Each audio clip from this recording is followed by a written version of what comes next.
Uma boa tarde. Estamos aqui mais uma vez no nosso apostolado Cardeal Newman. Hoje com a nossa escola bíblica dominical, para que cada um tenha um maior interesse pelo estudo, pela leitura, pela meditação da Sagrada Escritura. O nosso convidado ele já chegou, vou mandar o convite conosco no dia de hoje. Sempre é uma surpresa, não é? Vamos ver, só falta ele entrar. Boa tarde, Davi. Fala, meu amigo. E aí, Jefferson, você tá bom, mano? Bem, graças a Deus, meu querido. Seja muito bem-vindo. Quanto tempo?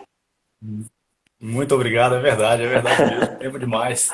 Todo mundo já Você tá conhece o me ouvindo bem Davi. aí? Hã? Você me escuta bem aí? Sim, estou escutando. Todo mundo já conhece o Davi, mas vale muito a pena que ele se apresente.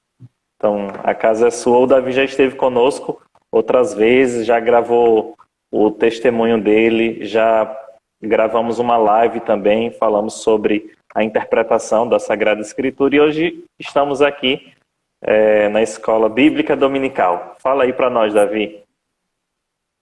Bom, me apresentando rapidamente, meu nome é Davi, eu tenho 29 anos, eu fui protestante até os meus 27 anos e em 2017, quando a igreja que eu frequentava começou uma classe de 500 anos da Reforma, né, de comemoração aos 500 anos da Reforma Protestante, eu percebi que eu não sabia nada sobre o assunto e fui estudá-lo. E bom, estou aqui católico hoje porque eu vi que se a gente depender apenas da nossa opinião pessoal, então não existe unidade, não existe aquelas palavras de Nosso Senhor lá em Mateus 18, que ele fala para exortar o irmão, né? Se o seu irmão pecar contra você, você vai lá e fala com ele. Se não, se ele te ouvir, você ganhou ele. Se ele não te ouvir, você pega duas ou três testemunhas para que pelo testemunho tudo se estabeleça, né? E se Uhum, ele não quiser ouvir vocês, é isso mesmo, é isso mesmo. E se ele não quiser ouvir vocês também, olha, você leva para a igreja, entendeu? Que igreja é essa? Que igreja é essa? Tem que ter essa igreja, né? Assim, não pode ser palavra vazia, né, do Nosso Senhor, né? Tem que ter essa uhum. igreja, né? Pois bem, eu So- descobri, é a igreja católica. Sobre ti, Pedro, edificarei a minha igreja. A minha igreja, né? No singular, né? Aham. Pois bem, Davi, qual era a muito sua bem. antiga denominação? Olha, eu cresci na Igreja Batista Central, aqui de Brasília. Depois eu frequentei durante uns 10 anos, se eu não me engano, a Igreja de Nova Vida, da Asa Norte. E durante uns 2 anos eu frequentei, sem virar membro, a Igreja Cristã Evangélica de Brasília, também a unidade da Asa Norte. Ok, então, meu amigo, vamos embora lá, né? O evangelho de Vamos lá. hoje é de Mateus, capítulo 28, versículo 16 ao 27. Naquele tempo, os 11 discípulos foram para a Galileia, ao monte que Jesus lhes tinha indicado. Quando viram Jesus, prostraram-se diante dele. Ainda assim, alguns duvidaram. Então Jesus aproximou-se e falou: Toda a autoridade me foi dada no céu e sobre a terra. Portanto, ide e fazei discípulos meus, todos os povos, batizando-os em nome do Pai, do Filho e do Espírito Santo, e ensinando-os a observar tudo o que eu vos ordenei. Eis que eu estarei convosco todos os dias, até o fim do mundo. Palavra da salvação. Glória a vós, Senhor. Glória a vós, Senhor. Então, meu amigo, eu tenho muita coisa para falar e o tempo é curto demais. Olha, eu queria fazer toda a relação com os outros trechos, as outras leituras de hoje, né, com Romanos 8, com Deuteronômio 4, mas eu quero focar aqui nesse trecho, tá? Porque eu acho que você me deu uma oportunidade muito boa de falar de uma opinião, de uma interpretação pessoal minha, coisa que a igreja não proíbe se aquilo estiver de acordo com o que a igreja ensina. Pois bem, então, eu quero fazer, na verdade, uma correlação dessa passagem com as passagens de Êxodo principalmente dos capítulos 19 a 31. E como é muita coisa, né, para a gente ler de uma vez só aqui. A ideia central que eu quero passar, eu estou aqui olhando minha colinha porque eu anotei bastante coisa, tá? A ideia passada que eu quero, perdão, a ideia central que eu quero passar é que a subida dos apóstolos a esse monte da Galileia é semelhante, é correspondente à subida de Moisés ao Monte Sinai. Quando Moisés subiu ao Monte Sinai, Deus deu a ele a antiga aliança, né? O que hoje a gente chama de antiga aliança, certo? Quando os apóstolos subiram ao Monte da Galileia, o Cristo deu a eles a nova aliança, entende? Esse é o paralelo que eu quero fazer, essas são as correspondências que eu quero fazer. Então, a primeira coisa que eu quero dizer é, eu já começo fazendo uma suposição, assumindo uma coisa que não está no texto, que é o quê? Que os apóstolos subiram no monte. Não existe esse verbo subir lá, tá? Não existe lá que eles subiram, né, literalmente no monte. Só que diz lá que eles foram para o monte, tá? Que eles foram ao monte. Então eu acho que não faz tanto mal assim a gente entender que eles subiram nesse monte, tá bom? Então é só para deixar isso aí bem claro, tá? Na falta desse verbo específico, eu estou assumindo que se Jesus chamou eles para um monte, era para subir o monte. É só isso, entendeu? Tudo bem. A gente pode fazer uma diferenciação entre as diferentes subidas que Moisés fez ao Monte Sinai. Tá bom? A primeira coisa é essa. Moisés subiu ao Monte Sinai 2 vezes. Moisés subiu ao Monte Sinai 2 vezes. Na primeira vez, é lá em Êxodo 19, ele sobe e Deus dá para ele toda a lei, certo? Essa é a primeira subida. Então, Moisés sobe lá no Monte Sinai, Deus fala para ele toda a lei, depois ele desce do monte e aí ele ensina toda a lei, que é de Êxodo 20 a Êxodo 23. É claro, tem mais depois, né? Levítico, etc., mas aquele pedaço que eu estou falando, né? Deus ensina para ele toda a lei e ele desce para ensinar o povo, certo? Essa primeira subida de Moisés me remete mais ao trecho lá de Mateus capítulo 5, né? O famoso Sermão da Montanha, né? Sermão do Monte, em que o Cristo sobe lá no monte e começa a ensinar para os seus discípulos e para as multidões também, né? No fim do discurso dele, daquele discurso dos capítulos 5 a 7, diz que a multidão estava maravilhada, ou seja, não eram só os discípulos que estavam ouvindo ali, tinha uma multidão ouvindo ele também. Isso aí me lembra muito essa primeira subida de Moisés ao Monte Sinai, certo? Mas Moisés sobe ao Monte Sinai uma segunda vez, não é só essa primeira vez, para receber a lei. No capítulo 19, ele sobe e a gente vê dos capítulos 20 a 23 de Êxodo, ele falando para o povo a lei. Agora vamos ler, podemos ler o capítulo 24, alguns versículos específicos do capítulo 24? Não vou ler ele inteiro, mas eu acho que tem versículos muito bonitos e muito importantes aqui para a gente ler. Tá bom? Só um segundinho, Êxodo 24. Diz assim a palavra. Disse Deus a Moisés, versículo 1, tá? Sobe para o Senhor com Arão, Nadab e Abiú. Nadab e Abiú eram os filhos de Arão, né? E 70 anciãos de Israel. E prostrai-vos à distância. Ou seja, nessa segunda vez, Deus não chamou apenas Moisés para subir no monte.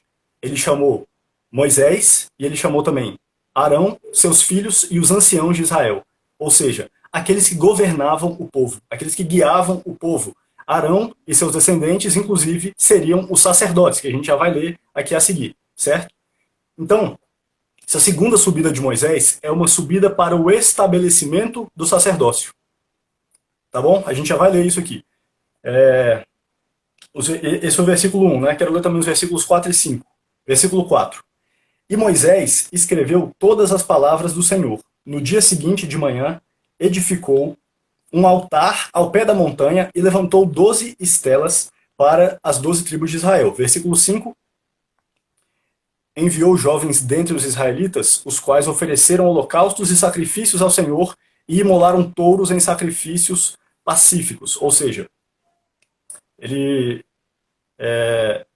sacrificou ao Senhor, ele mandou lá o povo sacrificar. Eu estou pulando alguns versículos para tentar economizar no tempo, mas o que aconteceu foi isso. Teve uma segunda subida com sacrifício e com aqueles que eram os governantes do povo, e inclusive os que seriam os sacerdotes do povo, certo?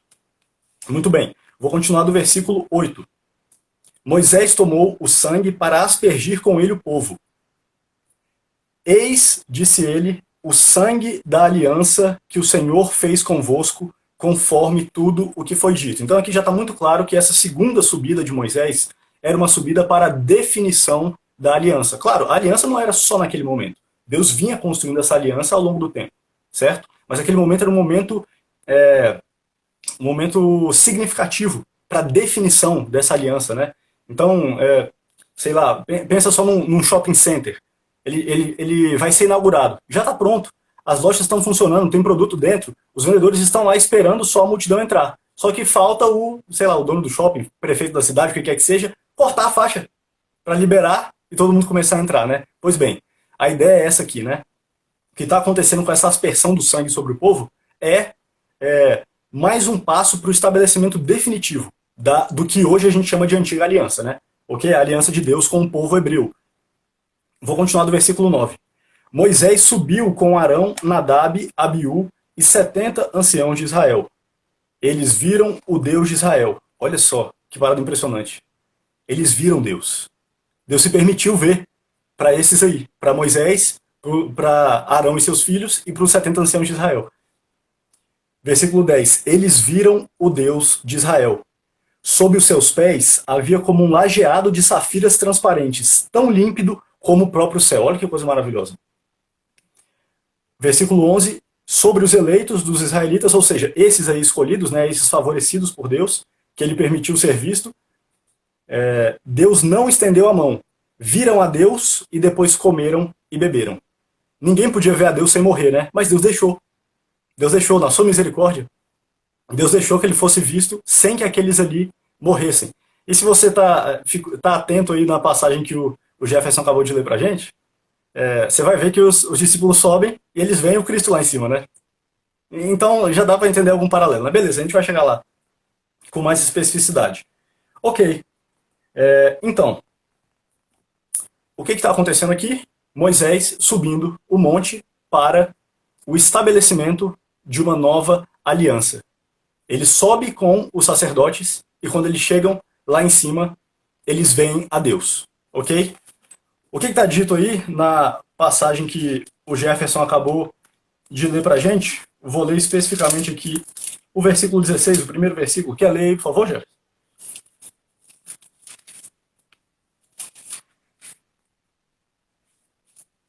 Uai, tá mudo aqui para mim. Você se mutou ou sou eu que não estou ouvindo mesmo? Os 11 discípulos foram para Galiléia, ao monte que Jesus lhes tinha indicado.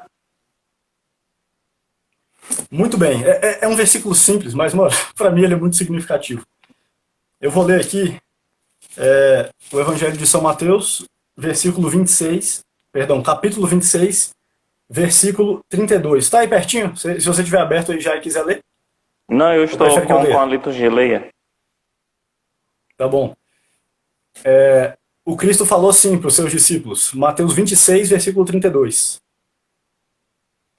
Mas depois da minha ressurreição, eu vos precederei na Galiléia. Ok? Um versículo bem curtinho. E lá no Evangelho de Marcos, capítulo 16, versículo 7, o anjo está falando para as mulheres que viram o sepulcro do Cristo vazio. Mas ide, falando para elas irem, dizei a seus discípulos, os discípulos de Jesus, né? E a Pedro, que ele vos precede na Galiléia. Lá o vereis, como vos disse. O Cristo já tinha anunciado. Para os apóstolos que era para eles encontrarem ele lá na Galiléia, né? Por quê, mano? Qual o significado disso, né? Que sentido tem essas palavras de Jesus, né? Pois é, mano. Tem um sentido muito forte, que é o quê? Esse sentido de finalização, de concretização da aliança. Por quê? Porque, como eu estou defendendo aqui, lá no Monte da Galiléia, o Cristo estava fazendo exatamente o que Deus fez com Moisés lá no Monte Sinai. Ele estava estabelecendo uma aliança que ele já vinha construindo ao longo do tempo, mas de uma forma linda e definitiva. Entendeu? Muito bem, vamos continuar aqui então na leitura. Versículo 17. Mateus 28, deixa eu fazer só um breve comentário aqui, né? Na Sagrada Escritura, a manifestação de Deus se dá sempre no monte. Algumas pessoas, principalmente no Nordeste, devem perceber que as nossas igrejas ficam em montes. Lá na minha cidade, por exemplo, é uma cidade com muitas ladeiras, não é? E as paróquias e também algumas capelas ficam no monte. Não é por acaso, né? É um sentido escatológico do encontro do povo que sobe, a Deus que se manifesta. É bíblica a nossa fé que se manifesta na realidade concreta. Então, os antigos, eles tinham esse senso, né? Algumas pessoas podem olhar as igrejas construídas lá no monte. Nossa, por que esse pessoal construiu essas igrejas no alto do monte, né? Significando isso, a manifestação da glória de Deus ao seu povo. E o encontro. E o encontro. É o povo que sobe e Deus que desce, né? Uhum, é o encontro. É isso, exatamente isso, exatamente isso. Exatamente esse o significado que eu estou falando. Então, continuando aqui, versículo 17.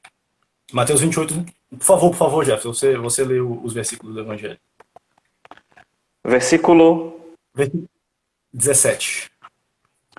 Quando viram Jesus, prostraram-se diante dele. Ainda assim, alguns ainda duvidaram. Olha, me perdoa, mas eu não sei nada do que comentar desse versículo, então eu só vou pular para o próximo. Tudo bem? Tudo bem. A prostração, normalmente na Escritura pode significar várias coisas, mas é preciso observar diante de quem a pessoa está se prostrando e qual a intenção dela ao se prostrar, né? Esse gesto aqui indica adoração ao Cristo. Sem dúvida. Muito bem. Deixa eu fazer um breve comentário aqui ainda, né? Algumas pessoas pensam que a fé ela é um caminho luminoso. Também é verdade. Mas isso não significa que a nossa caminhada, a nossa vida espiritual será de rosas. Quantas vezes também o desânimo, quantas vezes a preguiça, quantas vezes aquela tentação de largar tudo, meu Deus, o que foi que eu fiz? Será que é isso mesmo? A fé tem caminhos de altos e baixos, né? E os apóstolos também passaram por isso, porque o próprio texto não nega. Isso é fantástico no cristianismo, nos evangelhos, porque mostra a fragilidade humana diante do grande mistério que é a fé. Mostra a fragilidade do homem que duvida, como Tomé, né? Que nega, como Pedro. Então, a fé não é para os santos, os puros, mas é para a gente fraca, como eu e você, para a gente que duvida, gente ainda que está no caminho de perfeição, no itinerário de santificação. É para nós esse caminho. Então, os evangelhos não têm esse medo de escandalizar os seus leitores. Meu amigo, sensacional. Tu falou um negócio que eu não tinha percebido. Como é maravilhoso que o São Mateus tenha colocado aqui, o autor do Evangelho tenha colocado aqui que esses homens fraquejavam também, né? Que a fé deles não era pronta, perfeita, né? E por isso Deus os escolheu, pelo contrário, né? A fé deles tinha muito que ser construída ainda. E é exatamente por isso que Deus os escolheu, para mostrar a glória dele, né? Construindo esses homens, né? Sensacional, maravilhoso. Bom, deixa eu voltar um pouquinho aqui, lá para o Êxodo, porque como eu falei para vocês, né? Teve duas subidas de Moisés ao monte. A primeira subida, que é do capítulo 19 ao capítulo 23 de Êxodo, eu relaciono mais com Mateus 5, né? Que é o Sermão do Monte, Sermão da Montanha. Só que aí, a segunda subida, que ele sobe junto com os sacerdotes, né? Que ele sobe junto com os anciãos de Israel também, vai do capítulo 24 ao capítulo 31. O que Deus manda Moisés fazer nesse ínterim? Ele manda Moisés fundar uma religião. Ah, Davi, como assim fundar uma religião? Já vou explicar para vocês e eu acho que vai ficar extremamente claro, tá bom? Vou ler aqui Êxodo 25, versículo 8. Deus manda Moisés começar a coletar ofertas e oferendas do povo. De quê? de materiais de todos os tipos, entendeu? Ouro, prata, bronze, linho, comida também, tudo isso aí. Ou comida não, e eu tô confundindo as passagens. Enfim, por quê? Porque ele ia mandar Moisés construir um monte de coisa, tá? Mas não era só construir as coisas, ele estava fundando uma religião para o povo hebreu. Como é que funciona isso? Êxodo 25, versículo 8, diz o seguinte: Moisés tomou o sangue para aspergir com ele o povo. E aí, abre aspas. Eis, disse ele, o sangue da aliança que o Senhor fez convosco, conforme tudo o que foi dito. Eu já tinha lido isso? Não. Muito bem, então é isso aí. Eis, disse ele, o sangue da aliança que o Senhor fez convosco, conforme tudo o que foi dito. Ou seja, muita coisa antes já tinha sido dita, né? Ele não estava fabricando isso aqui agora. Deus já tinha salvado o povo do Egito. Deus já tinha instituído a Páscoa, né? Como uma lembrança perpétua, um memorial perpétuo de que ele libertou aquele povo das mãos dos egípcios. Pois bem, ele continua dando ordens aqui para Moisés. Desculpa aí. Ele já tinha dado várias diretrizes a Moisés. Ele chamou Moisés, né? Pela sarça ardente, né? Tinha mandado ele fazer um monte de coisa já, salvando os egípcios lá do Egito, por meio de muito poder e glória. Pois bem, agora ele está falando para Moisés: eu quero habitar no meio do meu povo. Eu quero habitar no meio do meu povo. Perdão, agora que eu percebi, cara. Eu falei que eu ia ler o 25, o capítulo 25, versículo 8. Eu li o capítulo 24, versículo 8 de novo, tá bom? Agora sim eu vou ler o capítulo 25, versículo 8. Diz o seguinte: far-me-ão um santuário e habitarei no meio deles. Pequeno, curto e simples assim.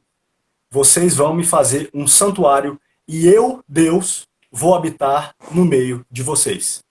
Deus está falando: olha, eu vou habitar no meio de vocês. Nossa, Deus, mas por que a gente nem pediu? Eu não perguntei se alguém pediu alguma coisa. Deus está falando: eu vou habitar no meio de vocês. Muito bem.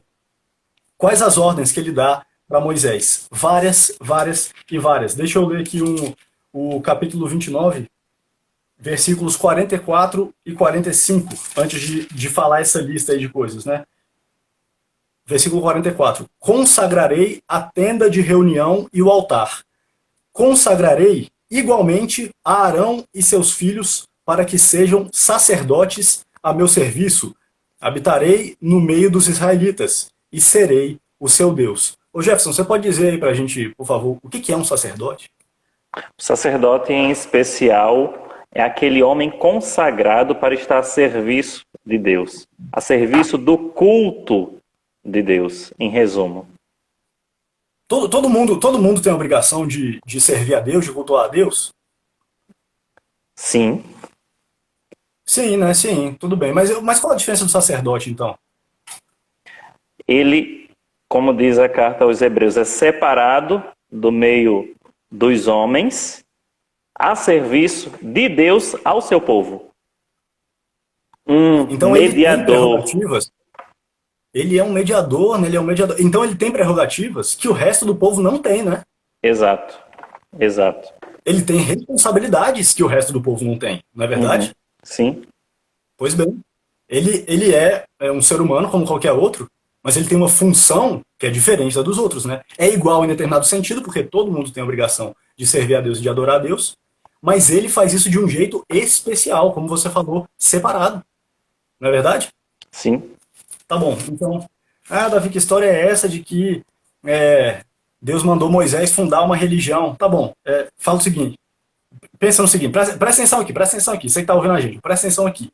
Diz pra mim, se quando Deus manda trazer ofertas, né, que é coletar os materiais, né, e aí, delimitar as bases do tabernáculo, né, ele manda construir um tabernáculo, um santuário para ele habitar no meio do povo. Ele manda trazer os materiais para fazer todas essas obras, né? Ele manda delimitar as bases do tabernáculo, manda fazer uma tenda para o tabernáculo, manda fazer incenso para encher a tenda de fumaça santa. Ele manda construir uma mesa onde ficam os pães da presença. Ele manda fabricar um candelabro e deixar acesas as lâmpadas para iluminar a tenda. Ele manda consagrar sacerdotes, ele manda fazer vestes e ornamentos sacerdotais, ele manda fazer um altar de sacrifício, onde tem sacrifício todos os dias, 2 por dia. Ele manda fazer óleo, fabricar óleo para ungir tudo isso, ungir todas essas coisas. E ele manda fabricar uma arca de ouro, que é a arca da aliança, que é a habitação, o local onde Deus habita no meio desse povo. Pelo amor de Deus, Jefferson, você já viu isso em algum lugar, meu amigo?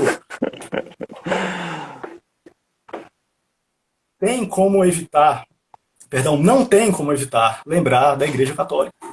Sabe por que a nossa liturgia é linda? Ou pelo menos deveriam ser lindas, né? Mas, enfim, sabe por que as nossas liturgias são lindas? Porque elas foram feitas por Deus.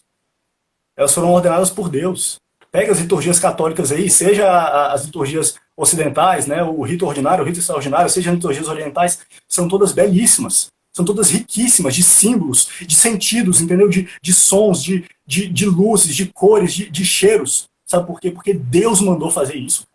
Ele já tinha mandado para o povo hebreu, tá entendendo? Então, Deus é maravilhoso. Deus é lindo, ele não é feio, não. Aqui não consiste em o homem cultuar a Deus, mas como Deus quer ser cultuado. É Ele que dá as ordens. É Ele como diz como deve ser o culto. Exatamente isso, exatamente isso. O pecado, na minha opinião, né, uma interpretação pessoal que, obviamente, eu acho que não exclui a interpretação mais corriqueira, mas eu acho que o pecado de Eva e de Adão foi um pecado também de religiosidade. Em que sentido? No sentido assim, a serpente falou assim para Eva, olha, se vocês comerem esse fruto aí, vocês vão ser como Deus. Olha só que legal isso. Você não acha que... então na cabeça dela era tipo assim, cara, olha que legal isso. Eu acho que Deus vai querer que eu seja como ele, entendeu? Ele quer o meu bem, ele gosta de mim, então ele quer que eu seja como ele. Aí veio o Espírito Santo e falou assim, mas não foi nada disso que Deus mandou. Aí Eva meio que falou assim, cala a boca, eu sei o que Deus quer. Deus não sabe de nada, eu sei o que ele quer muito mais do que ele, entendeu? E aí fez as coisas do jeito dela, entende? Então é exatamente isso que você falou. Não é uma questão aqui de o povo imaginando como que a gente pode adorar a Deus e tal. E nada de errado com isso. Nada de errado com isso. Mas a questão aqui Deus está fundando uma aliança e Ele mesmo está dizendo como Ele vai ser adorado, regra por regra, passo por passo. Pega o sangue do cordeiro, passa na ponta da orelha, passa na ponta do dedão do pé, depois você pega o jarro de barro, enche de água, fala o seu pecado, quebra o jarro de barro. É um monte de coisa, cara, para representar o quê? Que Deus é que manda. Uma das coisas que isso representa Deus é que manda nesse negócio. A gente pode fazer o nosso melhor, a gente tem que se entregar de coração, a gente tem que ter espontaneidade também com Deus. É óbvio que sim, é óbvio que sim. Mas isso por acaso exclui o que Deus já mandou explicitamente a gente fazer? É evidente que não. Perdão, é evidente que não. As duas coisas têm que andar juntas. Não é nem só legalismo, nem só relativismo, pelo amor de Deus. A gente tem que achar um caminho aí que é bom, né? Que a gente faz o que Deus manda e que a gente se entrega de coração ao mesmo tempo. Ao mesmo tempo. Certo? Pois bem. Então, eu acho que ficou bem claro, né? Acho que ficou bem claro que Deus mandou Moisés fundar uma religião, a religião do povo hebreu. E eles iam seguir aquela religião bonitinho. Eu acho que falta muito aqui nos